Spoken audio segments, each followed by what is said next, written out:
Oh, hey there. Which of the 16 personalities is the most creative? That's what we're going to be talking about today. How does intuition, sensing, feeling, and thinking all come into play when we're talking about creativity? And I'm not just talking about the kind of creativity where, you're making a work of art. I'm also talking about creativity, let's say, in the business world as well. Just the ability to come up with something new. Then we're gonna go through the personality types and be like, what might you expect from them creatively? I feel like people might naturally just assume that intuitives are going to be the most creative type, especially like NF, intuitive feeler types. But the point of this video is to show you that you can't just go singularly with intuition or just intuition and feeling and get by. You need a little bit of all of the cognitive functions in there. Let's just talk about, in general, intuition, sensing, thinking, and feeling, and how it all plays into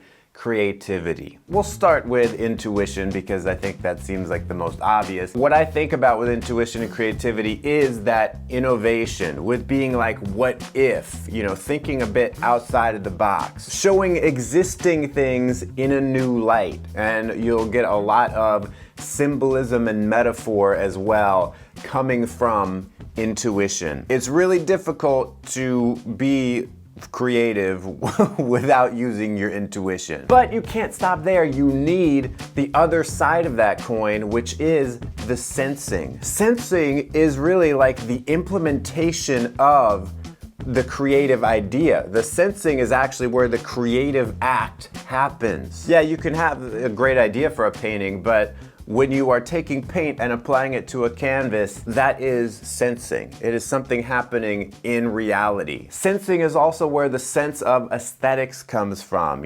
What is beautiful, what is pleasing. And I think sensing is also where storytelling really lies. Like the basic actually telling a story. This is what happened. So you have to have both of those, intuition and sensing. You have to have the creative, innovative, what if ideas coming out of the intuition, as well as the sensing. How do I actually implement this? What do I do? How do I tell the story in the sensing, and how do I augment it by adding extra meaning with symbolism and metaphor, etc. So then we come to feeling and thinking, and feeling, I think, is pretty obvious as well. It's like that's where the emotional verite comes from. That is like the self-expression, I think. That is where the authenticity lies.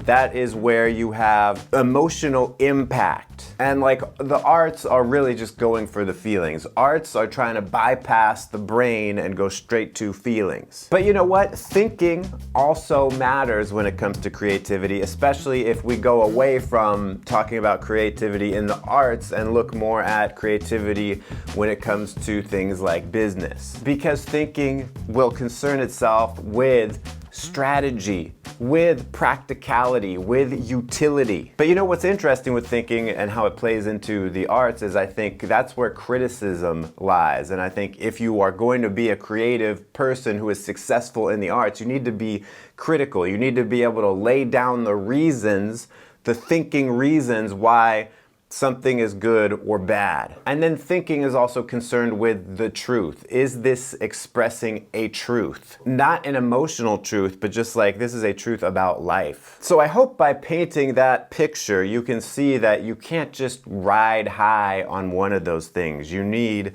a little bit of all of them. Yeah, you can have a lot of great intuitive ideas, but if you're not using the sensory, you can't really bring it into reality. And yeah, you might have a lot of feelings that you're trying to get out there and express, but you need that dose of thinking to be like, why am I doing this? Why do people need to hear it? And especially when we talk about the business side of things, yeah, the thinking is very important when it comes up to how do we implement a strategy to achieve this innovative idea I've come up with. All right, next we're gonna get into the nitty-gritty about the types. But before we do that, let's stop momentarily and see if YouTube would like to show a commercial Thanks for sitting through that. And if you're enjoying this video, hit the thumbs up button. Let's start looking at introverted sensing and the types especially that prefer introverted sensing. So you get the ISTJ and ISFJ who have introverted sensing as their dominant function, and we'll throw in there the ESFJ and ESTJ who have it as their second function. It would seem to me that creativity would come most naturally to these types if it is the kind of creative realm where there is a craft to it. Where it's like, yeah, I am creating something, but there is a very specific way to create it. So you think of something like a chef in the culinary arts. Yes, you can be very creative and come up with new stuff, but there is a very defined craft of this is how you cook, this is what you do to prepare the food. Then we go over to the extroverted sensing types. So you have the ESFP and ESTP who have extroverted sensing as their dominant function. So it's what they're in autopilot in all the time. And then you have an ISFP and ISTP who have it as their second cognitive function. And what you will often hear about extroverted sensing is that it has a very keen eye for beauty. Extroverted sensing is just like the real world, like what is around us right now, without trying to organize it, just taking it as it is. And so also the thing about extroverted sensing in terms of creativity is that I think it would have a very realistic kind of approach to creativity. Trying to show the world as it is, to find the beauty as it exists without trying to put any kind of other filter on top of it. The extroverted sensors definitely don't want to have a lot of organization imposed on them the way that the introverted sensors would appreciate. Now, let's move on to talk about thinking. Okay, let's talk about the introverted thinkers first. So you have the INTP and ISTP who have introverted thinking as their dominant function, and you have the ENTP and ESTP who have it as their second function. Introverted thinking is all about having a deep analysis of something. An introverted thinker really wants to make sure that they understand every part of whatever they're looking at. And so when it comes to creativity, they're going to want to have good reasons for everything that they're doing. Introverted thinkers also have a very personal sense of what is true to them. And so when they are making something creative, when they are being creative, they're going to be driven to express that truth. The extroverted thinkers, on the other hand, you have the ESTJ and ENTJ who have it as their dominant function, and then you have the INTJ and ISTJ who have it as their second function. The extroverted thinking comes in handy when it's just like, how do we get this done? What is the right tool for this job so that we can find a solution? Which is very handy, of course, if we're talking about innovation in the business world, but it can also come in quite handy if we're talking about how do we get this song I'm trying to write done? I think the extroverted thinkers especially are the ones that have that keen sense of utility and practicality when it comes to whatever they're doing. Perhaps leading them to be creative and innovative and make things that will be useful. So now let's move over to feeling, to the introverted feelers.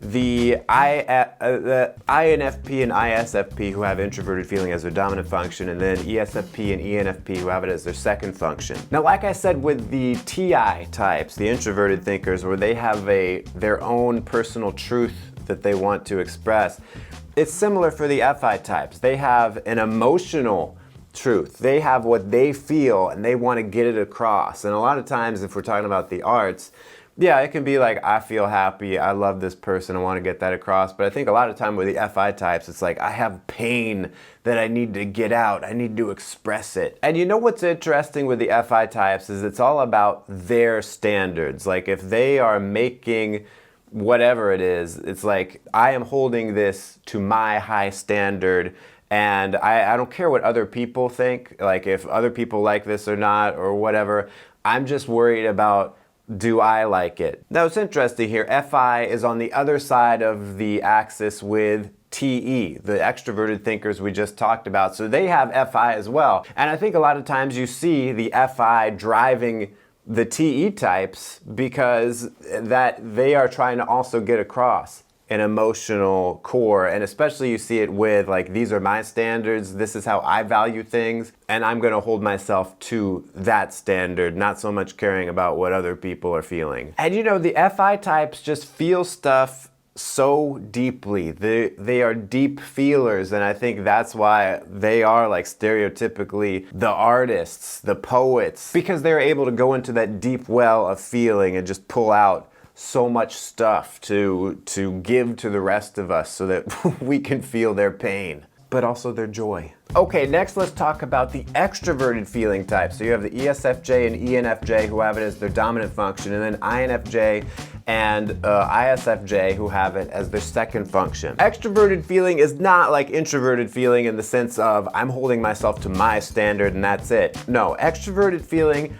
very aware of how other people value things, what other people's standards are, or like in general, what is the standard outside of myself that I need to meet? What do other people like? Maybe I can create something that is like that, something that they will enjoy. And like I talked about with the FI being the flip side of TE, you know, it's on the same axis. The FE types have introverted thinking. They have TI, so I think with them, they are trying to get across that TI personal truth to other people. But the more important thing for the types that prefer FE is to make an emotional impact on others. The FI types, yeah, they want other people to be impacted by what they're putting out there, but I think it's just a matter of prioritizing.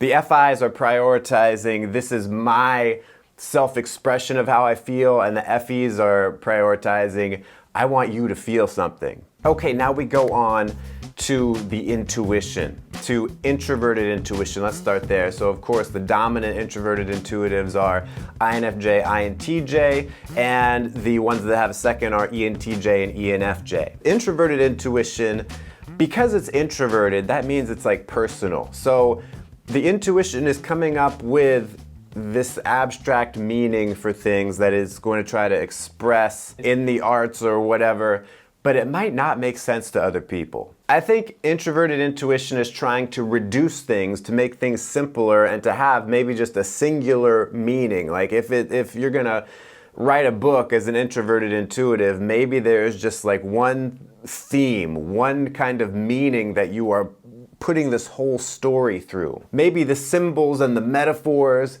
that you come up with as an introverted intuitive, maybe they seem a little bit difficult to get into, difficult to penetrate for other people. Introverted intuition, yes, it wants that simplicity. I think it also wants a kind of efficiency, and I think enjoys trying to like cut things out and reduce things as much as possible, to try to be creative with a little bit less. Extroverted intuition, on the other hand, is all over the place. Extroverted intuition loves randomness, like there's creativity in that randomness. However, I think too an extroverted intuitive, and by the way, those types are ENTP, ENFP who have it dominant, and then the INFP and INTP have it as their second function. To those types, I don't think that it is totally random to them. I think they see the connection, and to everyone else it's like, well, that was freaking random. But I think those types also, in that they find a challenge in being random, but also have that connection in a way that other people can understand. The extroverted intuitives are all about, what about this? What if that? And those are really like the creative wheels turning for them all the time. You could maybe make the argument that those with extroverted intuition, especially those that prefer extroverted intuition, could be naturally the most creative types. But don't burn me at the stake for that. I think the NE types also like to keep things really open-ended, and they might be the types most inclined to kind of go for some kind of shock value with what they create. Because I think extroverted intuition enjoys the unexpected, especially if it is like, they'll have a juxtaposition of 2 things or 3 things or a dozen things and be like, you didn't think these things were connected? Well, I found the connection between all of them, and then it's like, whoa, that was unexpected, maybe shocking. And you know, I think the NE types enjoy keeping the meaning kind of open-ended for stuff. It's like, yeah, the meaning to it, I've made the connection. What is the ultimate meaning of it all? It's up to you to decide, you as the consumer of this. So yeah, it's possible that types with extroverted intuition are the most naturally creative, the ones who have creativity just coming to them the most easily, but every type can be creative, and I think the most important thing to take away from this is that you need all four of your functions. You need intuition, sensing, feeling, and thinking in order to fully realize your creativity. I mean, it's basically like everything in life. You've got to own all four of your functions to get the most out of your life. Thanks for watching. Watch another video right here or the whole playlist right here. And until next time, stay cool and attractive.